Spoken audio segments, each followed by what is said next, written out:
मंडळी, एकीकडे तुकाराम मुंडे भेसळखोरांच्या मुसक्या आवळण्यासाठी रस्त्यावर उतरलेत आणि दुसरीकडे ज्या यंत्रणेवर भेसळ रोखण्याची जबाबदारी आहे त्या यंत्रणेतल्या ड्रग्ज इन्स्पेक्टर पदभरतीच्या परीक्षेतच भेसळ झाली आहे। हा विरोधाभास नाहीये, हा आपल्या परीक्षा व्यवस्थेच्या विश्वासार्हतेवरचा एक गंभीर सवाल आहे।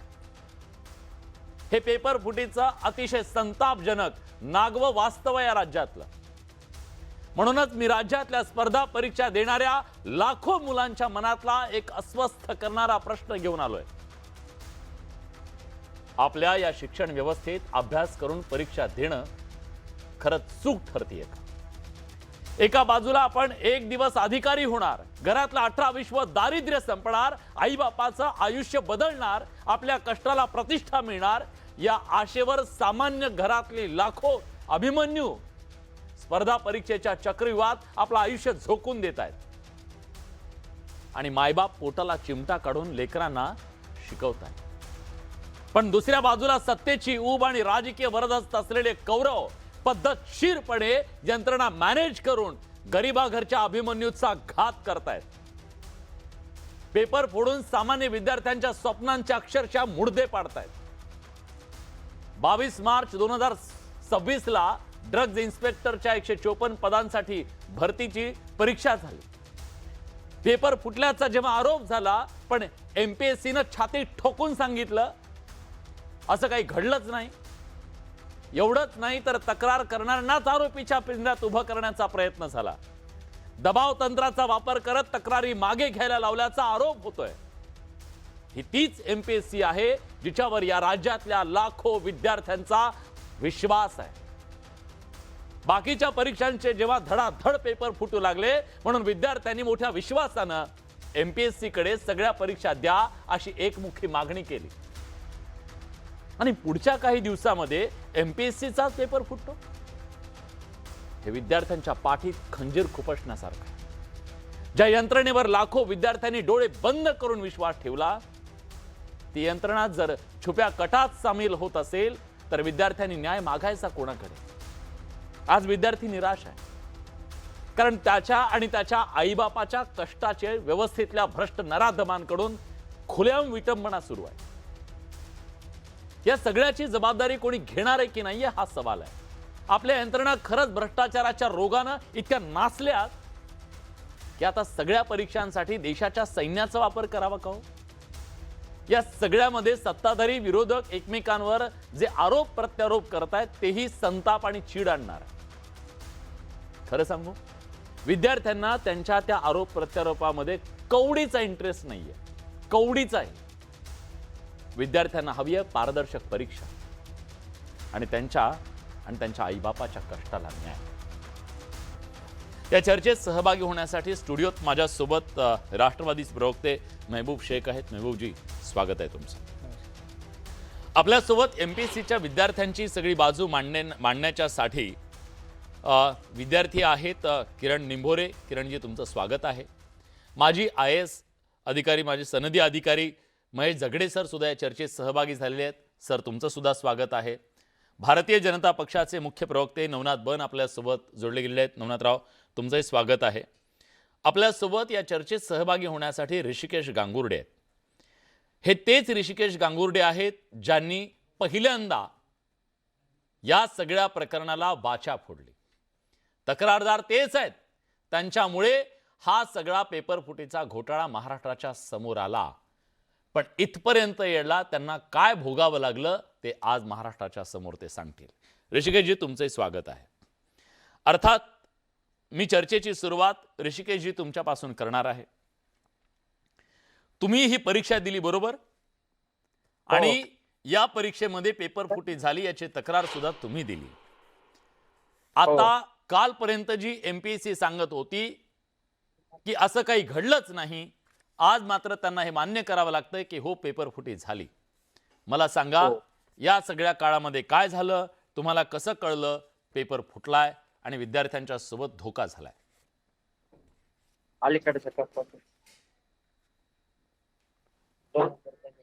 ऋषिकेशजी बोला।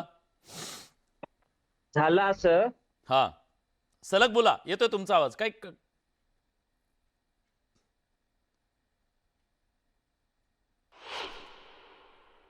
हॅलो. हा ऋषिकेशजी आवाज सलग. येतोय? हा येतोय, बोला बोला. तर 22 मार्चला जो पेपर झाला होता आमचा, हा त्याचे 20 मार्चला क्वेश्चन काही विद्यार्थ्यांना व्हॉट्सअपवर आता स्क्रीनवर दिसत आहे ते, प्लस अजून काही पुरावे आहेत जे सीआयडी कडे दिले, त्याचे असे 30 ते 40 जणांचे पुरावे आहेत. हा आणि 12 जूनला आयोगाने एक category wise cut off merit list लावली होती. हम्म त्यामध्ये फक्त 506 विद्यार्थ्यांचे रोल नंबर आणि नाव होते आणि कॅटेगरीची कट ऑफ लिस्ट होती. एक्झाम्पल ओपनचं 118, एसईबीचं 107 असे.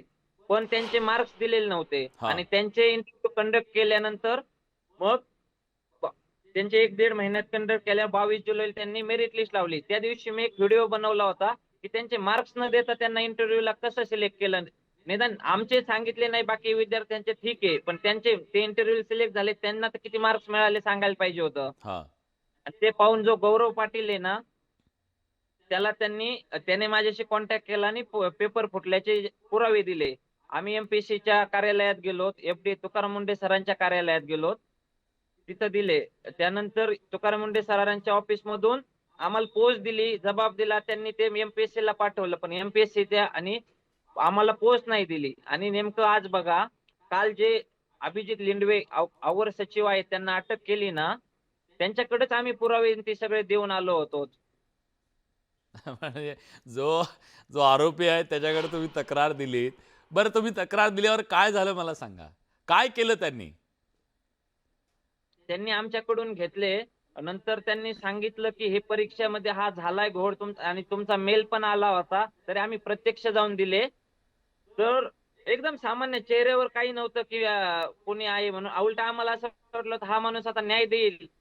त्यांनी एवढं आम्हाला सांगितलं की पेपर फुटलाय, ते खाजगीमध्ये सांगितलं की फुटलाय पेपर, आता हे ह्या पुराव्यांवरून सिद्ध होतंय. आणि त्यानंतर आम्ही घरी आलो, तर त्या आरोपींना आम्ही जे हे पुरावे दिले होते एमपीएससी, ते आरोपींच्या मोबाईलवर पाठवले होते. तर आम्हाला वाटलं एमपीएससी आयोगातून दुसरा कोणीतरी पाठवले असते, यांच्यावर संशय सुद्धा आला नाही की हे पाठवू शकताय किंवा काय. हा म्हणजे एवढे ऍक्टर आहेत ते. मग त्यानंतर त्यांनी काय सांगितलं की यांना मॅनेज करा किंवा ही, तर त्यामध्ये जो गौरव पाटील माझ्यासोबत तक्रारदार होता, तो हा त्याने तक्रार मागे घेतली. मला पण पैशांची ऑफर दिली होती किती मागे किती पैसे घेण्यासाठी, होते? 10 लाख.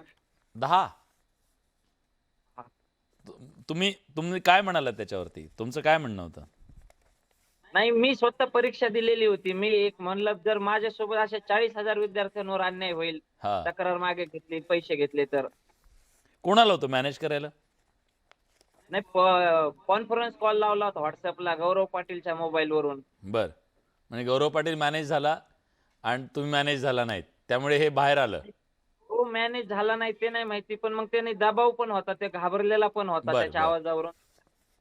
हा, पण ते त्यांच्या गर्लफ्रेंड बॉयफ्रेंडच्या ह्याच्यातून बाहेर आलं हे, किंवा त्यांच्या ते नाही माहिती. मैत्रीतून हे चॅटिंग मधून बाहेर आलं?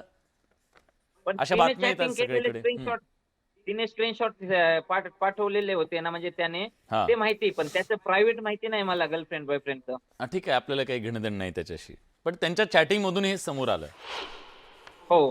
ठीक आहे. पण नंतर एमपीएससी आयोगाने पुढे मान्य नाही केलं. अध्यक्ष आणि सचिवांनी स्टेटमेंट दिले की मी नापास झालोय, हा एमपीएससी आयोगाची प्रतिमा मलिन करतोय, खोटे आरोप करतोय, आम्ही याच्यावर गुन्हे दाखल करू, हे त्यांचे स्टेटमेंट आहेत. हा, म्हणजे तुम्ही मॅनेज होत नाही म्हटल्यानंतर तुमच्यावर दबाव टाकून रफादफा करण्याचं आणि तुम्हाला चेपण्याचं काम झालं, बरोबर?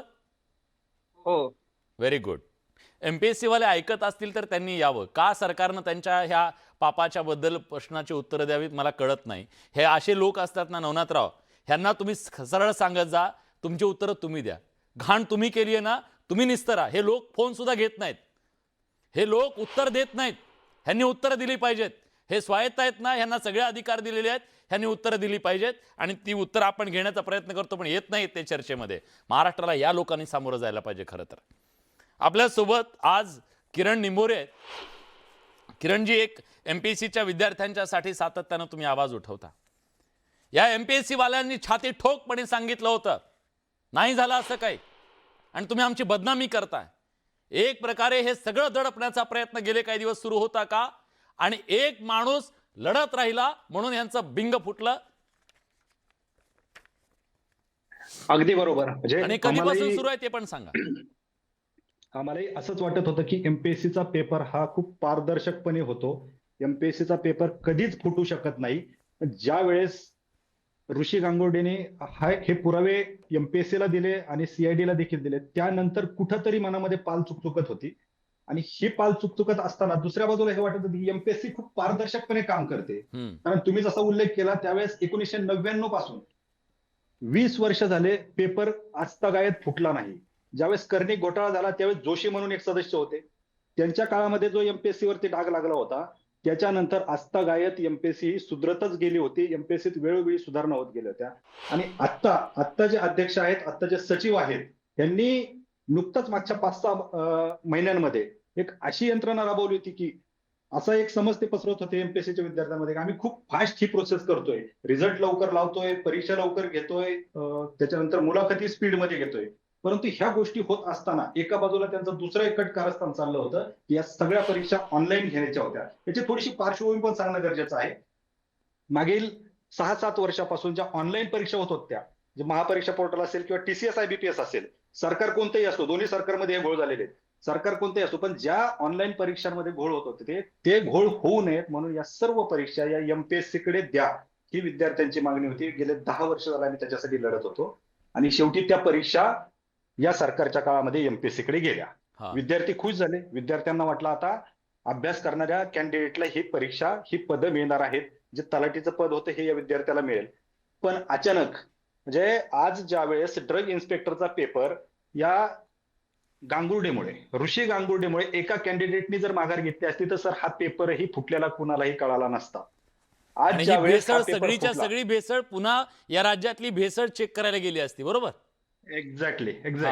म्हणजे ही भेसळ परत भेसळ चेक करायला गेली असती. मग यांनी काय भेसळ चेक केली असतं तो पुढचा पार्ट आहे. पण ज्या वेळेस एमपीएससीने ऋषी ज्यावेळेस घेऊन गेला ते सगळे डॉक्युमेंट, त्यावेळेस एमपीएससीचे जे माननीय म्हणतो मी, ते माननीय जे सचिव आहेत त्यांनी सरळ धमकी दिली की जर तुम्ही एमपीएससी बदनाम करताय, हा जर गुन्हा सिद्ध झाला नाही तर तुमच्यावरती आम्ही गुन्हे दाखल करू. बरं, गुन्हे म्हणजे एमपीएससीला जाब विचारायचाच नाही का? ठीक आहे, स्वायत्त बॉडी आहे, पण मग स्वायत्त बॉडी आहे तर तुम्ही स्वायत्ततेने वागा, कुणाच्या म्हणण्यानुसार वागू नका. ही पहिली गोष्ट. ज्या वेळेस हा पेपर फुटला हे एमपीएससीने जाहीर केलं, विद्यार्थ्यांच्या सगळ्या स्वप्नांवरती पाणी फिरलंय. आणि मागे ज्या परीक्षा झाल्या, आज विद्यार्थी येऊन रडतायत, आज विद्यार्थी सांगतायत की याच्यापूर्वी देखील पेपर फुटलेले आहेत, गट ब चे पेपर फुटलेले आहेत, एमपीएससीच्या इंटरव्ह्यू मध्ये फ्रॉड झालेला आहे, एमपीएससीच्या लेखी परीक्षांमध्ये देखील फ्रॉड झालाय, असे विद्यार्थी रडत येत आहेत. फक्त प्रॉब्लेम हा आहे की ऋषीकडे त्या ड्रग इन्स्पेक्टरचे पुरावे होते, या विद्यार्थ्यांकडे ठोस पुरावे नाहीत. पण आता विद्यार्थी जसे ऋषीकडे स्क्रीनशॉट आले तसे स्क्रीनशॉट देखील यायला सुरुवात झाली. म्हणजे हा पेपर फक्त ड्रग इन्स्पेक्टरचाच नाही, मागच्या 4-5 वर्षामध्ये जे पेपर झाले, ह्या पेपरची जबाबदारी कोण घेणार? हे पेपर पारदर्शकपणे झालेत, हे कोण घेणार? आणि सर सगळ्यात महत्वाचं, जी एफआयआर बाहेर आली त्या एफआयआर मध्ये जी नावं आहेत, एमपीएससी स्वायत्त बॉडी आहे, एमपीएससीचे अध्यक्ष असतील, एमपीएससीचे सचिव असतील किंवा ती बॉडी असेल, ही एवढी स्ट्रॉंग बॉडी असती, आजपर्यंत कधीच पेपर फुटला नाही. आणि सरळ तपासामध्ये हे सांगितलंय की एक अवर सचिव, एक एएसओ हे पेपर फोडतात. हे जर पेपर फोडत असतील तर आजपर्यंत सगळे पेपर फुटलेले असतील. ठीक आहे, अतिशय गंभीर असा आरोप केलाय. माझं अजून म्हणणं आहे, एमपीएससीच्या बॉडीतले जे कोणी आता ऐकत असतील, बाबांनो, तुमच्यावर या महाराष्ट्रातल्या लाखो विद्यार्थ्यांनी विश्वास टाकला, त्या विश्वासाला तडा जातोय. तुम्ही समोर या आणि या महाराष्ट्रातल्या विद्यार्थ्यांना उत्तर द्या. फोन लाईन ओपन आहेत, सकाळपासून प्रयत्न करतोय, आजही वेळ गेलेली नाही, या समोर उत्तर द्या. महेश झगडे सर आपल्यासोबत आहेत. सर, खरं तर हे अतिशय चिंताजनक या गोष्टीसाठी आहे की या राज्यातले लाखो विद्यार्थी असे आहेत ज्यांचं हे स्वप्न आहे, गरिबांच्या पोरांसाठी एक शेवटची आशा काय असते, मी कुठे पैसे भरू शकत नाही, बाकीच्या गोष्टी करू शकत नाही, मी अभ्यास करू शकतो, मी अभ्यास करून अधिकारी व्हावं आणि माझ्या पिढ्यानपिढ्याचं जे दारिद्र्य आहे ते जाळून टाकावं, त्याच्यातून मायबापाला बाहेर काढावं, या आशेवर लाखो विद्यार्थी आज आहेत. त्या विद्यार्थ्यांच्या सोबतचा हा विश्वासघात आहे का? आणि एमपीएससीचा हात असल्याशिवाय किंवा मधल्या काही लोकांचा हात असल्याशिवाय हे शक्य आहे का? विलासजी, महत्वाचा प्रश्न आहे आणि तुमची जी भावना आहे तीच भावना संविधानिक समितीची होती. त्यावेळेस संविधान तयार झालं होतं आणि त्यांनी मग भाग 14 करून त्याच्यामध्ये देशातली ही जी यंत्रणा आहे, नोकरशाही आहे, ती अतिशय परिपक्व असावी, कोणाच्या दबावाला बळी पडणारी नसावी आणि प्रगल्भ असावी, यासाठी लोकसेवा आयोगाची निर्मिती केली संविधानकर्त्यांनी. आणि मग प्रत्येक राज्याला त्या एकाला अतिशय चांगलं काम देशामध्ये या लोकसेवा आयोगाकडून, केंद्रीय आणि राज्य लोकसेवेकडून चाललेलं असतं. दुर्दैवाने हे जे आपण जे बघतो याचे दोन कंगोरे आहेत. एक कंगोरे तर निश्चितपणे की घरी आई वडील शेतीमध्ये काम करतात, मजुरी करतात आणि मुलगा तिथे याचे स्वप्न घेऊन त्याचा अभ्यास करत असतो आणि मग अभ्यासावरती असं पाणी फिरतं की पेपर फुटतो म्हणून. हा एक भाग झाला. दुसरा अतिशय महत्वाचा भाग आहे आणि ज्याच्यासाठी खरं म्हणजे नोकरशाहीच्या बाबतीमध्ये 2500 वर्षापासून की लोकशाहीला जर नोकरशाही चांगली नसेल तर मग लोकशाही ती टिकत नाही. हे फार महत्वाचं आहे. तुमची प्रशासकीय यंत्रणा चांगली नसेल तर लोकशाहीला धोका निर्माण होतो.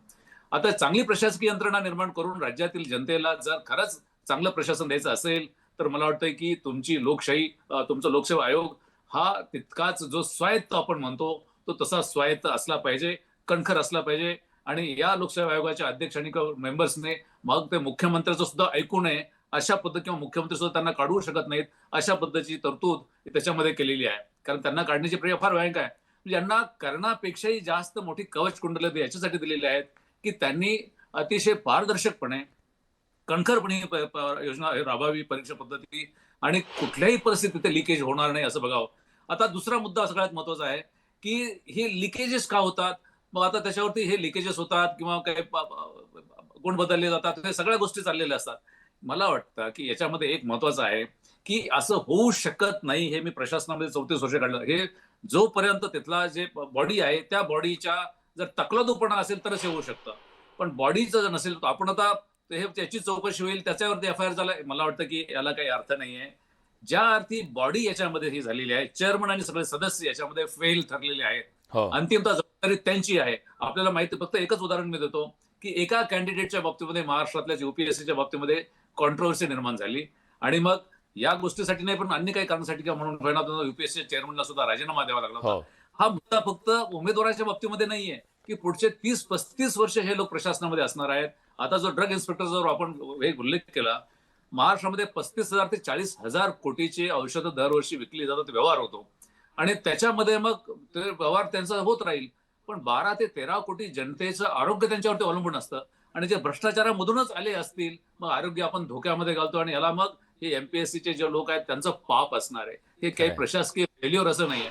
त्यामुळे त्या प्रगल्भतेने, त्या खरं म्हणजे जाणीवेने खरं याकडे बघितलं म्हणजे हा पक्ष तो पक्ष सोडून त्याच्या पलीकडे गेलं पाहिजे. खरं म्हणजे याच्यामध्ये पक्षाचं कुठं कुणाचं आहेच नाहीये. हे जे आहे हे जनतेचं आहे, संविधानाचं आहे आणि मग या उमेदवाराच्या त्या बाबतीत आहेतच. अशा दृष्टीने याच्याकडे बघितलं पाहिजे. अगदी बरोबर आहे सर. केवळ विद्यार्थ्यांचे हे लोक गुन्हेगार नाही आहेत. हे ज्या ज्या लोकांनी केलं असेल ते केवळ विद्यार्थ्यांचे गुन्हेगार नाहीत, या महाराष्ट्राचे गुन्हेगार आहेत. कारण हे प्रत्येक व्यक्तीशी निगडीत आहे, हे आपण समजून घेतलं पाहिजे. आज आपण सगळेजण तुकाराम मुंढेंचं कौतुक करतो की ते अशा पद्धतीने काम करतायत, पण उद्या त्यांना दिली जाणारी फौज जर भेसळ असेल, काय करायचं, कुणाला विचारायचं, हे खूप गंभीर आहे. मला महबूबजी तुमच्याकडून एक गोष्ट जाणून घ्यायची आहे. हे सगळं प्रकरण समोर आलं, दुर्दैवी आहे, पण या सगळ्या प्रकरणामध्ये विरोधक म्हणून तुमची काय भूमिका असणार आहे? तुम्ही काय मागणी करताय? मला राजकीय आरोप प्रत्यारोपांच्या पलीकडे व्यवस्थेमध्ये बदलाच्या अनुषंगाने तुमची मागणी काय असणार आहे? आमची मागणी ही आहे की MPSCचे अध्यक्ष आणि सचिव यांना पहिल्यांदा त्या ठिकाणाहून, त्या पदावरून पदमुक्त केलं पाहिजे. कारण ज्या वेळेला अध्यक्ष आणि सचिव ह्यांची ही जबाबदारी आहे. पेपर फुटतो कसा? ज्या वेळेला ऋषिकेश गांगुर्डे आणि गौरवनी तक्रार केली, तक्रार केल्याच्या नंतर ज्या वेळेला गौरवनी तक्रार परत घेतली, तर असं MPSCच्या अध्यक्ष आणि सचिवाची स्पर्धा लागली, एखादं युद्ध जिंकून आलेत आणि ते एवढं क्लिअरिफिकेशन, आणि MPSCचे सचिव सांगतायत की बदनाम करणाऱ्यावर आम्ही गुन्हे दाखल करू. म्हणजे नव्हेच अशा पद्धतीने आता ऋषिकेश ला समजा पुढं परीक्षा द्यायच्या, त्याचं फ्युचर आहे, मग त्याला दमदाटी करायची, म्हणजे ऋषिकेशचा आवाज बंद झाला पाहिजे, ऋषिकेश बोलला नाही पाहिजे. आणि एका गौरवनी तक्रार परत घेतली तर एवढ्या आविर्भावात सांगितलं. ऋतुजा पाटीलचे चॅट व्हायरल झाले, त्याच्यात क्लिअर कट पेपर फुटलेला दिसतोय. त्या पेपरवर काय काय लिहिलं ते सगळं आपण महाराष्ट्राने बघितलं.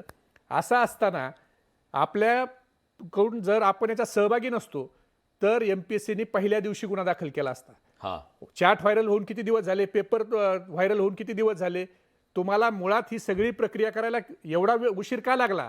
आता तुम्ही जो चोराच्याच हातात त्या ठिकाणी जर त्याला सांगितलं की आता तुला चोरालाच संरक्षणाची पकडायचं. जबाबदारी दिली, असंच झालं ना. शेतच कुंपणच जर चोराकडे कुंपणं दिलं, शेत शेत खातं, खायला अशा लागलं, पद्धतीनं. अशा पद्धतीचा हा प्रकार आहे. मला वाटतं याच्यामध्ये तातडीनं सरकारने देखील पावलं उचलायला पाहिजे होते. आणि पहिल्या दिवशी MPSCच्या अध्यक्ष आणि सचिवाला का तुम्ही बदलत नाही? हे काय जावई आहेत का? जर चूक ज्याच्याकडनं झाली त्याला बदलायला पाहिजे ना. ठीक शेवटी आहे. याच्यात मी राजकारणाचा विषय नाही. विचारतो. नवनाथराव, तुम्ही सगळ्यांच्या भूमिका ऐकल्या. खरं तर या सगळ्यामध्ये सरकारची भूमिका अतिशय महत्वाची राहिली ती याच्यासाठी की जेव्हा आरोप झाले तेव्हा सरकारनं MPSC म्हणते झालं नाही म्हणून सरकार म्हणालं नाही की झालं नाही. सरकारनं तातडीने या सगळ्या प्रकरणाची चौकशी लावली आणि त्या चौकशीच्या नंतर हे सगळं समोर आलेलं आहे. त्याच्यामध्ये सरकारनं दडपण्याचा प्रयत्न केला नाही ही गोष्ट अगदी स्पष्ट आहे.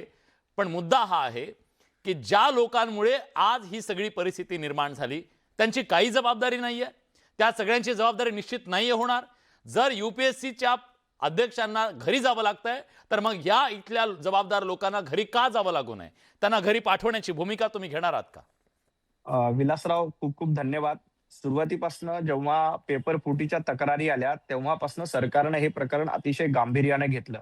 कारण आपल्या सगळ्यांना कल्पना आहे की महाराष्ट्र लोकसेवा आयोग असेल किंवा केंद्रीय लोकसेवा आयोग असेल, हे स्वतंत्र आयोग आहेत. त्यांना पूर्ण स्वतंत्र स्ट्रक्चर असतं. त्याच्यामध्ये राज्य सरकारला हस्तक्षेप करता येत नाही. परंतु जेव्हा विद्यार्थ्यांच्या तक्रारी आल्या तेव्हा सरकारने तातडीनं दखल घेतली आणि 6 लोकांना अटक केली. विलासराव, याच्यामध्ये एक्झाम कंट्रोलर, या औषध निरीक्षकाची जी परीक्षा होती त्याचा एक्झाम कंट्रोलर आहे, त्याला देखील अटक करण्यात आली. कुणालाही पाठीशी सरकारनं घातलेलं नाही. प्रकरण अतिशय गंभीर आहे कारण विद्यार्थी वर्षानुवर्ष अभ्यास करतायत. मी देखील, आपण पत्रकारिता येण्याच्या आधी लोकसेवा आयोग किंवा राज्यसेवा आयोग अशा अनेक परीक्षांना सामोरे गेलेलो असतो आणि अशा परीक्षेतून आपलं भवितव्य घडावं हा प्रयत्न विद्यार्थ्यांचा निश्चित असतो. आणि अशा विद्यार्थ्यांच्या आयुष्याशी खेळण्याचा हा प्रयत्न आहे. कारण एखादा पेपर फोडायचा आणि मग अनेक प्रामाणिक विद्यार्थी अभ्यास करतात, दिवस रात्र पुण्यामध्ये असतात, आपल्या गावामध्ये अभ्यास करतात, त्यांच्या आयुष्याशी खेळण्याचा हा प्रयत्न आहे. त्यामुळे सरकारने हे गांभीर्यानं बघितलं आणि तातडीनं या सगळ्या प्रकरणात हस्तक्षेप केला आणि सरकारने स्वतःहून चौकशी सुरुवात केली. आणि चौकशी सुरू केल्यानंतर आजपर्यंत 6 लोकांना अटक करण्यात आली आहे. त्याच्यामध्ये MPSCचा अधिकारी आहे, एक्झाम कंट्रोलर आहे, ज्या एक्झाम कंट्रोलरच्या अंडर ही सगळी परीक्षा येते, तो देखील पोलिसांनी ताब्यात घेतलंय. कुठेही त्याला सोडलेलं नाही. आता इथून पुढे भविष्यामध्ये अशा परीक्षेमध्ये पेपर फुटी होऊ नये यासाठी देखील प्रयत्न करणं गरजेचं आहे. परंतु आपल्या सगळ्यांना कल्पना आहे की लोकसेवा आयोग, महाराष्ट्र राज्य लोकसेवा आयोगाला स्वतंत्र दर्जा आहे. त्यांची एक स्वतंत्र यंत्रणा असते. त्या यंत्रणेच्या मार्फत ते परीक्षा घेत असतात. त्यांच्या कारभारामध्ये ना मंत्र्यांना हस्तक्षेप करता येतो ना मुख्यमंत्र्यांना हस्तक्षेप करता येतो. त्यांची एक स्वतंत्र कार्यपद्धती असते. गेली अनेक वर्ष MPSC अतिशय पारदर्शक पद्धतीने परीक्षा घेत असते. त्यामुळेच विद्यार्थ्यांची मागणी होती की महाराष्ट्रातल्या सर्व परीक्षा ह्या MPSCच्या मार्फतच घ्याव्यात, म्हणजे पेपर फुटी होणार नाही आणि पारदर्शकपणे प्रामाणिक विद्यार्थी, गुणवंत विद्यार्थी यांचं सिलेक्शन त्या प्रक्रियेमध्ये होईल. पण विश्वासघात झाला ना नवनाथराव, विश्वासघात झाला विद्यार्थ्यांचा आणि मग जबाबदारी निश्चित करा. माझं म्हणणं आहे तुम्ही कारवाई कराल की मी जगडे सरांकडून जाणून घेतो त्याच्याबद्दलची कारवाई करण्याचा अधिकार नेमका कुणाला आहे. पण किमान सरकार म्हणून तुम्ही सांगा, कालपर्यंत जे स्वतःला क्लीन चिट देत स्वतःची पाठ थोपटत होते ना आणि विद्यार्थ्यांना दमटवण्याचा प्रयत्न करत होते, त्या सगळ्यांची जबाबदारी निश्चित झाली पाहिजे. का इथं मंत्र्यांची जबाबदारी निश्चित होते, ह्यांची का निश्चित होऊ शकत नाही? विलासराव, जे स्वतःची पाठ थोपटून घेत होते त्यांना बेड्या ठोकण्याचं काम सरकारने केलंय. कुणालाही पाठीशी घातली नाही. जे स्वतःला सांगत होते ना ही पेपर फुटला नाही, तो एक्झाम कंट्रोलर आज पोलीस कोठडीमध्ये आहे, त्याला अटक करण्यात आली. आणि याच्यावर देखील कोणी अधिकारी, म्हणजे एक्झाम कंट्रोलर नाही, त्याच्यावरचा कोणी अधिकारी देखील याच्यामध्ये असेल तर सरकार पूर्णपणे चौकशी करते. आज माननीय मुख्यमंत्री साहेबांनी देखील स्पष्ट केलंय की सरकार पारदर्शकपणे या सगळ्या प्रकरणाची चौकशी करते. कुणालाही पाठीशी घालण्याचा किंवा सोडण्याचा प्रश्नच येत नाही. सगळ्यांना अटक करून चौकशी करून कोर्टानुसार, कारण आपल्याकडे न्यायव्यवस्था आहे, न्यायव्यवस्थेनुसार निश्चितपणे कारवाई केली जाईल. जो एक्झाम कंट्रोलर या विद्यार्थ्यांना सांगत होता की पेपर फुटला नाही, आम्ही तुम्हाला अमुक करू तमुक करू, तो एक्झाम कंट्रोलर आज जेलमध्ये आहे. त्याला पोलीस कोठडी झाली आहे. त्याला बेड्या ठोकण्याचं काम सरकारने केलंय. ठोकायलाच पाहिजे, त्याला ठोकायला पाहिजे. त्याच्यावर विलासराव, मी याच्या पुढे जाऊन सांगतो, त्याच्यावर कोणी अधिकारी जबाबदार असेल तर त्याला देखील सोडलं जाणार नाही. दोषींवर निश्चित कारवाई होईल. जगडे सर, आता आपण UPSCचं उदाहरण बघितलं, त्या प्रकरणात काय झालं. जर समजा या लोकांची जबाबदारी असेल, खरं तर नैतिक जबाबदारी म्हणून त्यांनी पदं सोडली पाहिजेत. पहिल्यांदा लोकांच्या विश्वासाला तडा गेला, विद्यार्थ्यांच्या विश्वासाला तडा गेला, त्याच दिवशी त्यांची खुर्ची गेलेली आहे लोकांच्या मनातून. पण या लोकांची जबाबदारी निश्चित करण्यासाठी काय कायद्यात तरतूद आहे? जे याच्यामध्ये एक तर आहे की सगळे कुठल्याही पक्षविरहित शासन नसेल, पक्षाचं ही फुटी किंवा असू नये आणि पारदर्शक असं सगळ्यांचं मत आहे. एकही महाराष्ट्रातील नेता किंवा असं म्हणणार नाही. याच्यामध्ये दोन गोष्टी महत्वाच्या आहेत, ते महाराष्ट्राने आपल्या मार्फत जाणून घेणं गरजेचं आहे की या लोकांची नियुक्ती आहे, मग जे पदाधिकारी असतील, चेअरमन असतील किंवा मेंबर असतील, हे शासनामार्फत होते. त्यामुळे मला असं वाटतं की जर खरंच आपल्याला महाराष्ट्राला काही चांगली यंत्रणा द्यायची असेल तर ताऊन सुलाखून असलेले असे प्रगल्भ कर्तृत्ववान असे तिथे मेंबर आणि चेअरमन नेमले गेले पाहिजेत हो. की ज्यांच्यावरती अशी कधी घेणार नाही. नंबर 1, कारण शेवटी नेमणूक ही शासन करतं. नंबर 2, त्यांची जी यंत्रणा आहे, त्यांचे जे सचिव असतात, तिथले जे खालचे जे लोक आहेत, काही डेप्युटेशनवर दिले जातात, हे जे डेप्युटेशन होते त्यांचे सचिव जे किंवा त्यांचे सहसचिव दिले असतात, ते डेप्युटेशन ते शासन देतं. त्यांना मात्र काढायला काहीच प्रश्न नाही आहे. तिथे काही ते तुमच्या चेअरमनाने याच्याप्रमाणे नाही, ते कधी त्यांना परत बोलवू शकतात.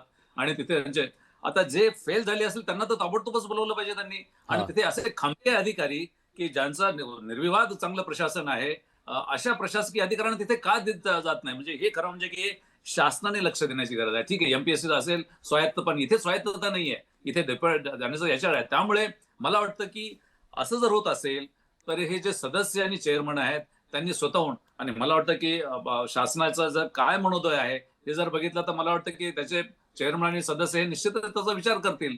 ते काही असं हे नाहीये, कारण नियुक्तीच जे झालेली आहे त्या प्रक्रियेतून जायची गरज नाहीये. पण मला असं वाटतं की शासनाने हे फार 30-40 वर्ष एक अधिकारी आल्यानंतर प्रशासनामध्ये असतो आणि मग तो कसा असतो, तो कर्मचारी कसा असतो, याच्यावरती शासनाचं हेल्थ, आरोग्य प्रशासनाचं असतं. त्यामुळे ह्या दोन गोष्टी कराव्यात. त्याची उपसचिव ते प्रगल्भच देण्यात यावेत, अतिशय चांगले काटेकोरपणे वागणारे, प्रभावी, ज्यांना तंत्रज्ञान समजतं, असे द्यावे. त्यांनी कुठल्या ह्याला चालूच देणार नाहीत. हे ताबडतोब करता येणं शक्य आहे. याच्यामध्ये काही फार मोठं काही नाहीये. खरं आहे. आणि ते खुर्चीला चिकटले असतील तर सरकारने सांगावं ना. कारण इथं एखाद्या परीक्षेत नापास झालेल्या विद्यार्थ्याला तुम्ही थोडंच त्याच्याबद्दल दयामाया दाखवता, तो बाहेरच असतो. हे फेल गेलेत परीक्षा घ्यायला, हे फेल गेले तर ह्यांची काय दयामाया करायची? मग हे अपयशी ठरलेले, फेल गेलेले आहेत. मग मला सांगा, विद्यार्थ्यांची काय मागणी आहे किरणजी या सगळ्या संदर्भात? कारण तुम्ही सगळ्या विद्यार्थ्यांनी मागणी केली, एकमुखानं केली, कारण बाकी सगळे पेपर फुटतायत, सगळ्याच संस्थांवरती प्रश्नचिन्ह निर्माण होत होतं. घ्या आता सगळे MPSCला द्या म्हणालात तुम्ही. मग आता MPSCचा पेपर फुटला, काय करायचं विद्यार्थ्यांनी? कुणाकडे जायचं, कुणाकडे न्याय मागायचा? विद्यार्थ्यांना वाली कोणीच राहिलेलं नाही. एकमेव अपेक्षा होती विद्यार्थ्यांची, MPSC कडे आस लावून बसले होते, पण त्यांनी भ्रमनिराश केलेला आहे. आता विषय आला काय मागणी आहे, तर मी तर म्हणेल तुम्ही नीतिमत्ता हा शब्द, नैतिकता हा शब्द वापरला. नैतिकता ही राहिलेलीच नाहीये. त्याच्यामुळे नैतिकतेने राजीनामा द्या अशी ही मागणी असायलाच नकोय. खरं तर यांचा जो राजीनामा आहे यांनी खरं तर त्याच दिवशी द्यायला पाहिजे होता. सरकार यांना राजीनामा लगेच मागू शकत नाही. पण माझी तर मागणी ही असेल की राजीनामा मागण्यापेक्षा यांना हाकलून दिलं पाहिजे.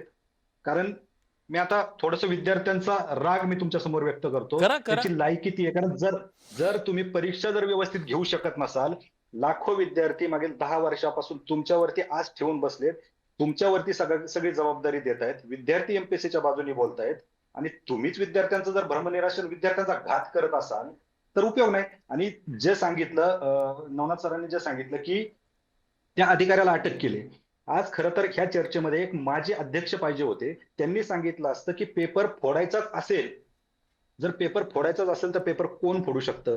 एक परीक्षा समन्वयक किंवा एक कुठलाही अवर सचिव हा पेपर फोडूच शकत नाही.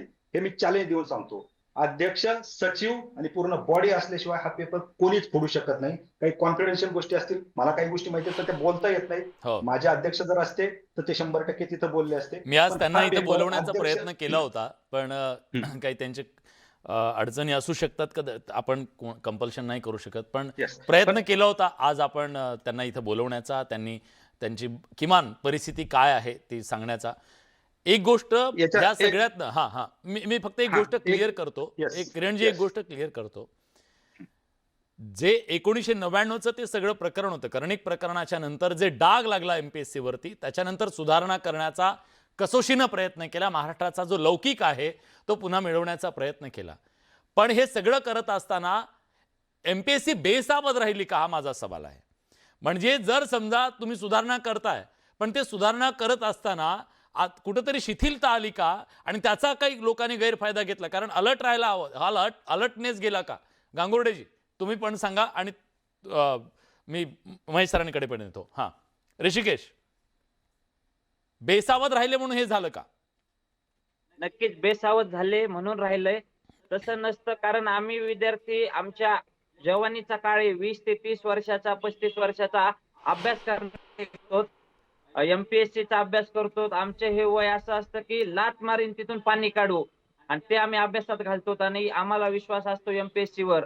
पण आज तो विश्वास बसणं शक्य नाहीये. MPSC ची पारदर्शकता पूर्णपणे तुटलेली आहे, आणि त्यांच्या भाषेत अध्यक्ष आणि सचिवांच्या त्यांची प्रतिमा मलिन झाली. आज खरी मलिन झाली. मी खोटी तक्रार केली म्हणले तेव्हा झाली नव्हती, पण ती तक्रार खरी ठरली. आता प्रतिमा मलिन झालेली. आता याची नैतिक जबाबदारी अध्यक्ष आणि सचिवांचीच आहे. कारण एक सांगतो तुम्हाला, जबाबदार घरात काही होऊ द्या, त्या घराचा जो मुख्य व्यक्ती असतो तो जबाबदार असतो. तसं MPSC मध्ये काही पण झालंय, तिथून बेसमेंट मधून पेपर फुटलाय का आतमधून पेपर फुटलाय, तर त्याची जबाबदारी अध्यक्ष आणि सचिव मी यांचीच सहमत आहे आहे. तुमच्या या मताशी. मी तुमच्या या मताशी सहमत आहे. एक क्षण सुद्धा त्यांनी आपल्या जागेवर राहता कामा नये. एक क्षण सुद्धा नैतिक जबाबदारी स्वीकारून, ते त्यांचा सहभाग आहे नाहीये, पैशाची लेनदेन, ते तो भाग खूप पुढचा आहे.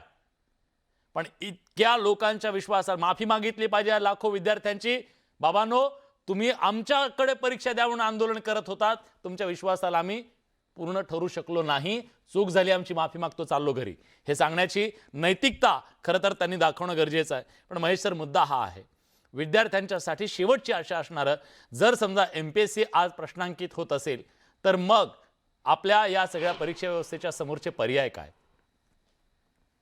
विलासजी, मी खरं म्हणजे की या सगळ्या परीक्षा MPSCने घ्याव्यात म्हणून मी पूर्वीपासून खरं म्हणजे की बाहेरून यांना पाठिंबा देतो, त्यांना करतो, MPSCच्या उमेदवारांना पण. हो. आणि माझा खूप असा याच्यावरती विश्वास होता, अजूनही आहे MPSC वरती, कारण ती स्वायत्त बॉडी आहे. मला वाटतं की MPSCच्या आपण पर्याय शोधायची गरजच नाही.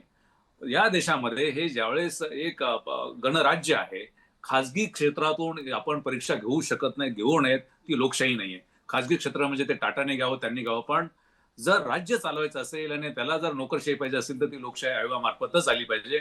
आणि म्हणून मी क्लास 3 पासून ते क्लास 1 पर्यंतच्या परीक्षा ह्या MPSC कडे द्यावं. आताही याच परीक्षा MPSCनेच घेतल्या पाहिजे. तीच सक्षम बॉडी आहे. मग सक्षम बॉडी म्हणजे काय? तर हे आयोग जो आहे तो आयोग हे स्वायत्त आहे, त्यांची यंत्रणा स्वायत्त नाही, ते प्रशासकीय अधिकारी ते वेगळे. त्यामुळे आयोग जो आहे, हे आयोग कोणापासून बनतो की ज्यांना 30-35 वर्ष प्रशासनाचा अनुभव आहे, ज्यांचे अजूनही क्षमता आहे, अशा लोकांच्याकडे म्हणजे की हे आयोगाची धुरा असते.